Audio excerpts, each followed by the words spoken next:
AAA horror is dead, and it has been for quite a while. Before we get into it, I want you to do me a quick favor. Take a second and think of as many recent AAA horror games as you can. I can only think of 4 off the top of my head. The Resident Evil 4 remake, Dead Space remake, the Silent Hill 2 remake, and Alan Wake 2. 3 of these are remakes, albeit very good ones, and the other is a sequel to a game over a decade old. This isn't necessarily a bad thing, but the fact that 3 of them are remakes is a little disappointing. Now, compare this to the indie horror scene, where there are so many games always coming out, ranging from juggernauts like the recent Five Nights at Freddy's game, to smaller but wonderfully crafted games like various chill as art games, and there's everything in between too. There's just so many good horror games out there due to the indie scene, and they cover so many different types of horror you can find a game for whatever you're looking for. But that's not really the point of this video.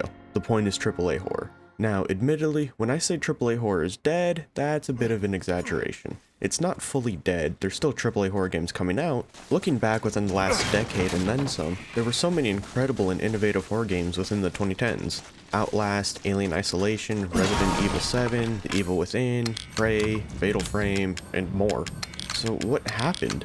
Why is it that after about 2017, AAA horror fell off so hard, and is really only being contained to sequels and very few new IP? What caused all that innovation and creativity to just disappear? Money. The answer's money. That's it. Roll credits. End the video. Alright, jokes aside, while in the end it does in fact come down to money, it's a little more complicated than that. Video games have grown more and more over time as a medium, and aren't nearly as niche as they used to be, but horror as a genre is extremely niche, even in other mediums. This leads to a couple of big problems with making high-budget horror games, and they all end up involving money in some way. First is that development's expensive, especially at the AAA level, where they often go for more realistic-looking graphics over more stylized look than most indies do. Second is horror games are never as good as the first time you play them, and often have little replayability. Third, horror games are niche and don't really sell super well, especially if they aren't already a popular IP. And finally, the rise of YouTube and streaming platforms like Twitch. So, let's get into these a little more in depth, shall we? Game development is expensive. That really shouldn't be that much of a surprise. Alan Wake 2's budget was reportedly around 70 million euro, or about 82 million USD. This is including both the actual development costs and the marketing budget for the project. If we look at only the development costs, that's still around 50 million euro. Now, let's look at horror film and compare them just to see the difference in price between the mediums while staying within the same genre. While there are some very high-budget horror films, with most of the very high-budget ones being either older or parts of already popular franchises, or made by popular directors, if you look at something like the Saw franchise, the first film only had about 1.2 million USD for its budget, and even the most recent Saw movie, Saw X, only had a budget of 13 million USD. The budget of Get Out was only 4.5 million. You can see just how much of a difference there is in price comparing the two mediums. Of course, it also isn't entirely fair to compare budgets between them because they are entirely different mediums, but it's just for example. Let's come up with a scene and take into consideration how many rolls it would take from each medium to make. For example, a scene with a character strapped to a chair in a dark room, with some light coming in from a hole in the wall. Just for the sake of making this simpler, let's just say that there's only one person needed for each role, even if almost all of these roles tend to have multiple people working in them. In a horror movie, first you would need the actor, who appears on screen and says their lines and, well, acts. You would then need someone to write those lines, and someone else to work the camera. You would also need someone for both making the props and the costumes, so that's another 2 people. There would be at least one makeup person for the actor, as well as someone to dress up the set and another to handle the lighting, then someone for the audio and the director. That's at least 10 people working on one scene, and that's assuming that there's only one person working on each role, which is almost never going to actually happen. I may have also missed something, but I'm a game designer. I don't really know much about what goes on in the inner workings of movies. Now, let's compare that to a horror game. Instead of just hiring an actor, you instead need to make your actor. While it depends on the game, some games tend to model their characters after the voice actor playing them, or they model it after some other person that they then pay for their image, or they'll just completely make some character design up. This alone takes multiple people, as oftentimes the person modeling the player character is different from the person texturing the model, and sometimes the clothes on the character are modeled by someone else too. You also have to make the room completely from scratch, as well as every single item in the room. It's not like making a physical set where you can just buy a piece of furniture that already exists. You have to model and texture it from scratch. This often takes quite a while, especially when trying to make them look realistic like most AAA games do. You also have to make the lighting, but so do movies, so that's kind of a moot point. Then you have the animators that have to animate everything, from simulating wind blowing in from the window to every single movement the character makes. This is often multiple people, but again, for the sake of this, let's just say one person did all the animating, even though that's extremely unreasonable. And of course, you have the writer and the director of the scene, which tends to be the cinematic lead or whatever the dev team's equivalent of that is. Assuming only one person worked on each role, that still leaves 12 people working on the scene, 11 if you're not counting an actor for model reference, and each role takes longer than making the same scene in a movie would take. This alone makes the scene more expensive than if making it in a horror film, and that's just for a cutscene. There's not any actual gameplay happening. Having any gameplay added to the scene would just add more and more people needed to work on that scene. And of course, I could have also missed some roles. I'm not super familiar with how cinematics work in games and how many people really work on them. This is just from as far as what I know personally. This tends to just make the costs add up, especially with how long some roles can take to get their work done, depending on how in-depth their role needs to go, and just how long development takes in general compared to movie making. Now, I don't want to make it seem like I'm trying to undersell movie making. It's still really hard to do, and there's a lot of factors and everything going into it, but it just doesn't take as long and isn't as costly as game development, which was the entire point. This has nothing to do with the difficulty of either of them. They're both really hard to do, and the people that do it professionally deserve so much praise for how good they make everything look. Horror games are never really as good as the first time you play them. Now, this can be true for most games of any genre, but this is especially true for horror games. A big part of horror games is actually, the horror. Once you already know where the scares are and have experienced it all before, you don't really get that fear factor as much. Having that fear of the unknown, where you never know where or when the next scare is going to be, or what it's going to be, takes away from the horror.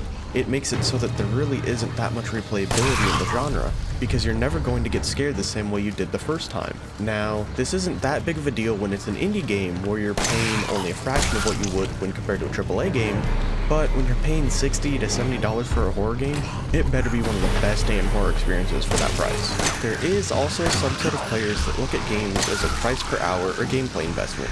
It varies from person to person, but generally with those types of gamers, I tend to hear they value it out to about $1 to $2 an hour of gameplay to get their money's worth. And most AAA games just don't have that much content.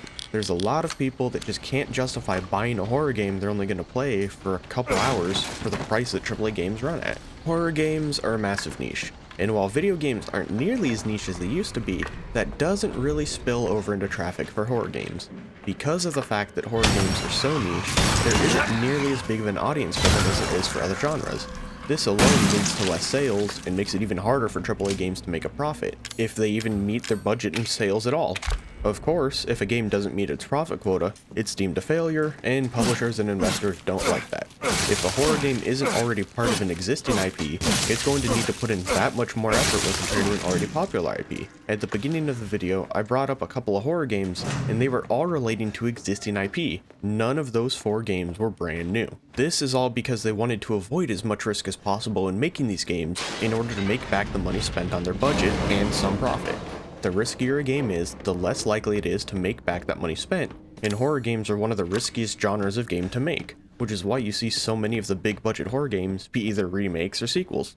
This isn't entirely dissimilar to the recent massive surge of things like the Disney live-action remakes with their movies, who, because they're already using existing IP, they're seen as a safe way of making money. Now, remakes of these horror games have all been praised, as opposed to most of the Disney live-actions, but they both stem from the same idea, using nostalgia for an IP to sell a new product. The difference is, the remakes of the games tend to be actually good, and don't butcher what made the original so loved. And finally, the rise of YouTube and streamers playing through games has absolutely had an impact. While they've had a big effect on the industry as a whole, in both a positive and negative way, it's had an even bigger effect on story-driven games and horror games. This topic's been covered by people multiple times before, by many different YouTubers, but it's still something that's had a big impact on the industry. Why buy a horror game when you can just watch someone play it? Why sit through a story game when you can just watch someone play it for you for free? Well, yes, Let's Plays can absolutely drive traffic to a game, it also takes away traffic from a game.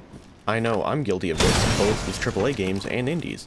I've never played a Five Nights at Freddy's game aside from the very first one when it comes out, but I've watched every Markiplier video on them, and there's so many other games and franchises I've done that with and I'm guilty of, where I've never touched the game or anything with it, and instead just watched other people play it. There's a couple of reasons for it. For example, I watched Jacksepticeye play Subnautica years ago, and that's a game I could not physically touch due to how bad my thalassophobia is. I tried it and made it for about 10 minutes before seeing the endless abyss of the ocean in front of me and promptly uninstalled the game in a panic. The only reason I experienced anything to do with Subnautica was being able to put on a playthrough where I didn't even have to look at the screen because someone else was doing it for me. This also applies to horror games. Plenty of people are either too scared to play a horror game alone, or to even play it at all, but having somebody else play it for them while they watch is okay, and this is perfectly fine. But it undeniably harms the actual performance of the game when it comes to sales. And there's honestly a lot more things that can affect the sale of horror games, but those are more general to the gaming industry as a whole rather than horror specifically. For example, going back to Alan Wake 2, the game didn't sell that well, and a majority of that was its exclusivity. Alan Wake 2 still isn't available on Steam, and it might never be. It's exclusive to the Epic Games launcher, which massively hurts its sales because there's plenty of PC gamers that refuse to use the Epic Game Store over Steam. Exclusivity is a long topic when it comes to games, but this did nothing but hurt Alan Wake 2 in the end.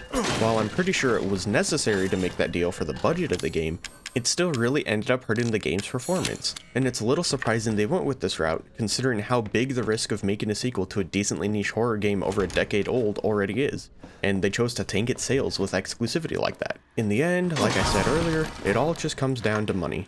AAA horror games just don't make as much money as going with a safer genre like action does, and it's really just such a shame because of this we'll likely never see something like the level of Alien Isolation ever again, which honestly just sucks, because it's seriously one of the best AAA horror games, but it just isn't safe enough for publishers and investors to want to risk a budget on. Anyway, AAA horror games as we used to know them are dead, and money's the one that killed them. I've been Echo, and if you made it this far, you must have enjoyed the video, so why not subscribe? It'll let me know you want to see more content like this, as well as you'll get the videos in your subfeed when they go live. But I'm done shamelessly plugging myself, so see ya.